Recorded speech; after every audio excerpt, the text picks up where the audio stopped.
Nick, what's up, man? Thank you so much for joining us this morning. Hey, how's it going?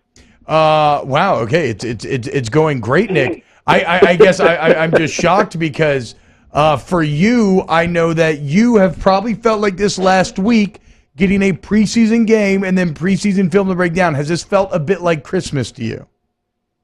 Yeah, it has been good, and just getting that better look at everything. I think that the game, mostly for the most part, was kind of like a microcosm of what camp has been, and I don't really think that there were too many surprises. So, I think that was good, just kind of from the evaluation standpoint. There was some confirmation that like we weren't being overly dumb about the things we were seeing out here. But I think overall, like some of the stuff that you felt bad about with this team or concerned about, I think the first signs were positive. Obviously, there's a long way to go before you feel good about, Zack Baun all the way through. But that first game for him was outstanding. I think the linebacker depth is as good as we kind of thought it was before they brought in Quan Alexander, which made it even better. CB2, it looks like, they probably still need someone else there, but Paulson Adebo played as well as I think you could have pictured for him. He was targeted 7 times, gave up 3 catches, I think, for 19 yards. So his coverage was good. Crawley only gave up 1 catch. So I think some of those huge concern areas for the team looked okay in this game. And again, you got a long way to go. It's one preseason game, but that first exposure, I think outside of the turnovers, the Saints probably came out of this feeling pretty good about most of the stuff that happened. Well, let's start with Baun, Nick, because you seem very high on him both after the immediate reaction and the film review, going so far to say that he was the best player on the field from both teams. What exactly did you see out of Baun that made you so excited for him? Man, it was unbelievable. The way he just was able to diagnose, react, make plays. He blitzed really well. I thought his highlight play, the highlight moment, and this is something they struggled against the Raiders last year with Darren Waller and then the Packers, those bootlegs and just the tight ends spilling out into the flat, and they just get killed on it. Baun saw one, diagnosed it, dropped it for a loss of yardage. In the running game, he was hitting the right gaps, and last year, the thing with him in practice is you would see the recognition, but then the reaction, that there was a gap between it. So it was like click and then boom, boom, react. Like now it's just he sees it and he goes, and he was able to stop some runs. He was where he was supposed to be in coverage. Just everything that you would have wanted to see from him, he did well. And for that progression for him, I think a lot of us were wondering in March, April, before camp started, and then they bring in Quan Alexander before seeing him in a game, like, hey, what's going on with Baun? Is this a bad pick? Was it a bust? Like, no, I don't think that's the case. I mean, his future looks really good. Again, in maintaining this level that he was in this game, I think it's going to be really hard for him. But at least you see there's something there, and I think it's proof positive that this transition for him going from defensive end in college to off-the-ball linebacker with the Saints is probably going to work. And I couldn't be more encouraged about, the things he did and what we saw from him. And, we'll see where his role fits in. But that competition now, Quan Alexander, Pete Werner, and him for that spot to play next to Mario Davis, they got 3 really good options at that spot. And, I think linebacker all of a sudden is starting to look like a strength for this team.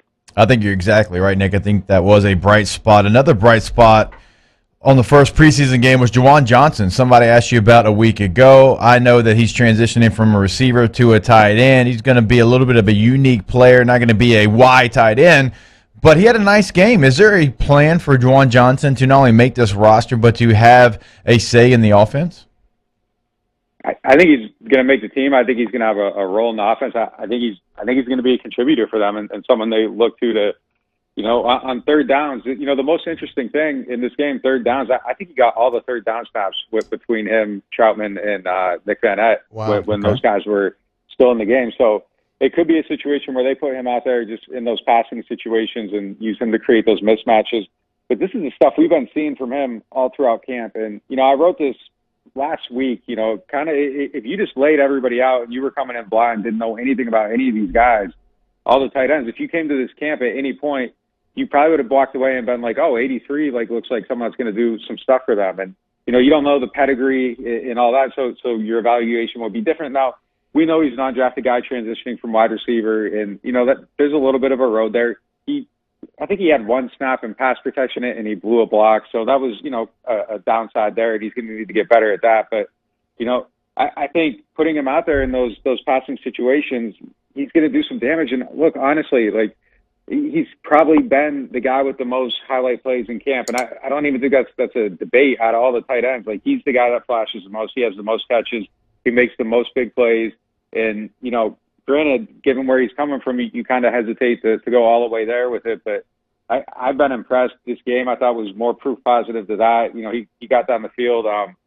You know, the 2-minute play, he ran that route, you know, up the seam about as well as anybody has in this offense. And, you know, I think those are the things he can do. And if you get that guy on a linebacker, I mean, I don't know who's going to be able to stop him in those kind of situations. So, and, you know, he's also very big. So you put a safety on him, like, you get the mismatch there. So I think they're going to be able to exploit that. And it's going to be interesting to see, like, going into the season, because those 2-minute situations, 4-minute situations, you know, Sean Payton schemes that as well as anybody. And historically, since going out to about Kobe Fleener, you know, the tight end that was in this offense always ate. And Kobe Fleener got a lot of yards in those situations, not a lot outside of them the last couple of years. Tight end production's been a little bit different for this team. But, you know, I think if you're on the field, it just in those situations alone, like, you're going to stumble into 200-300 yards easy. And then, you know, where else are you getting on the field? So I think he's going to get some yardage and do some damage for this team. A couple other names before we get to the quarterback conversation, Nick.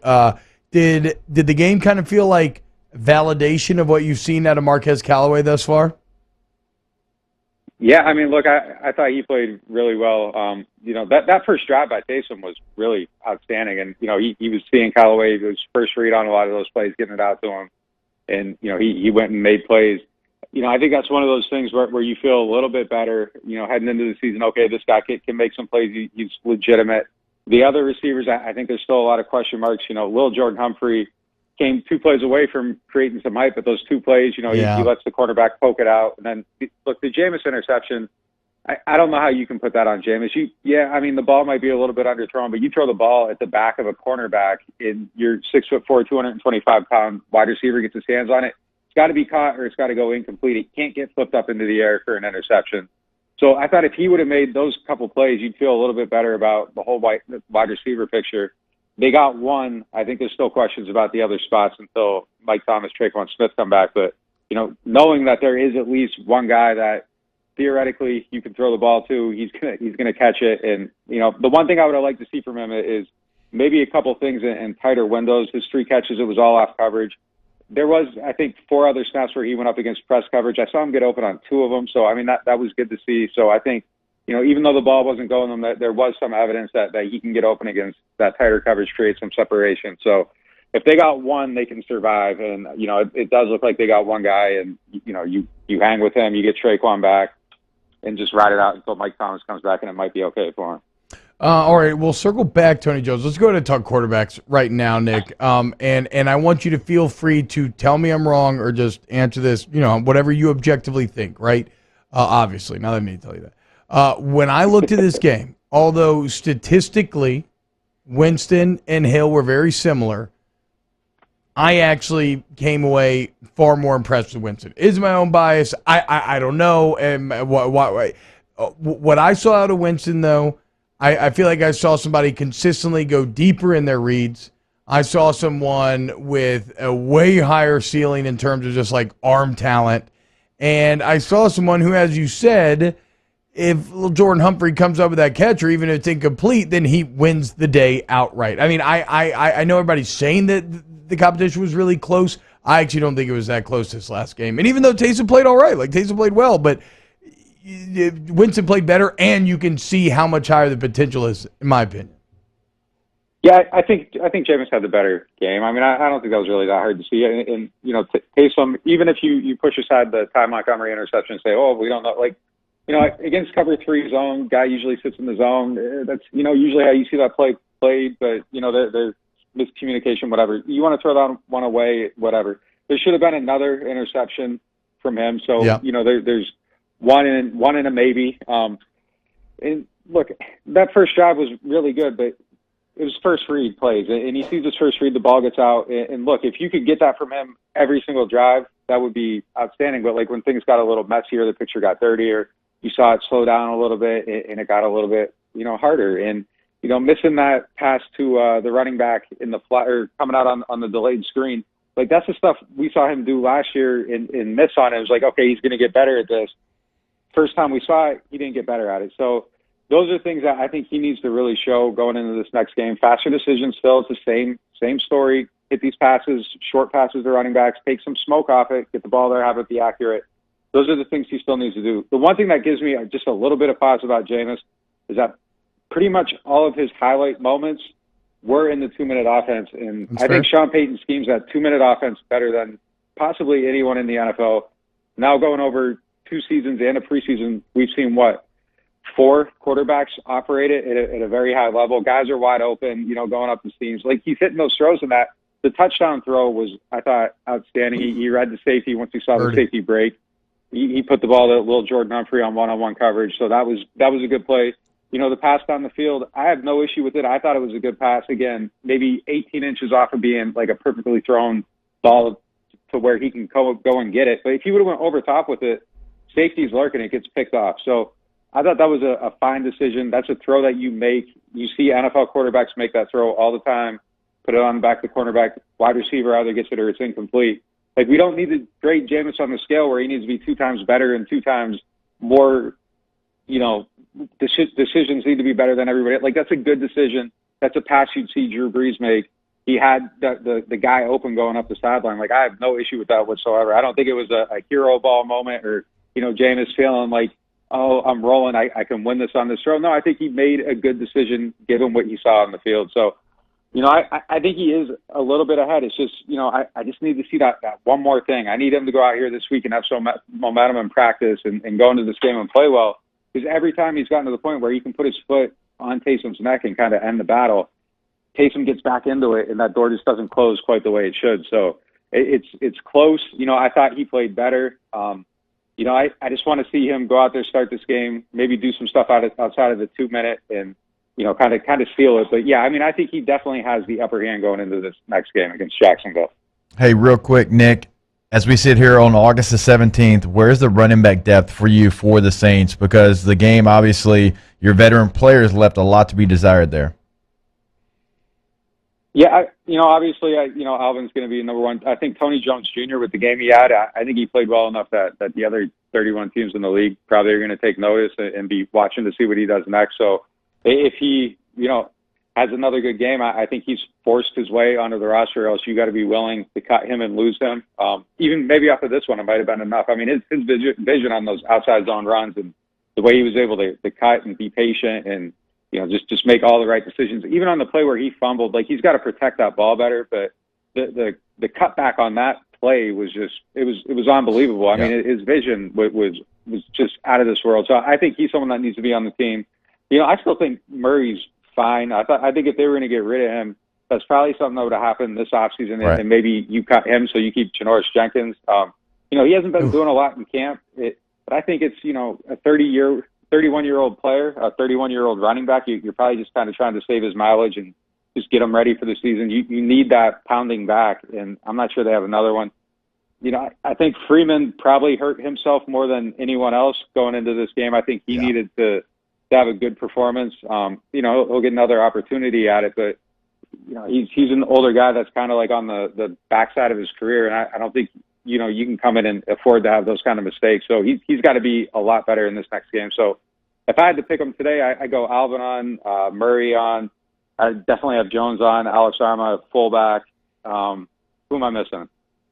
Out of the running back room, I don't know. Would they keep more than that?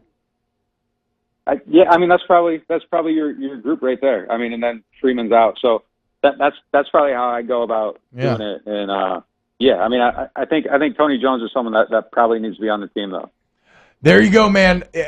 The absolute best dude, Nick Underhill, Nick_Underhill on Twitter. NewOrleans.football is the site. Go sign up today. Nick, have fun at practice, man, and can't wait for preseason game 2. Yeah, thanks for having me, guys. All right, later, Nick. Okay, so Tony Jones Jr., Jake, there you go. Where did he come from? Do you know?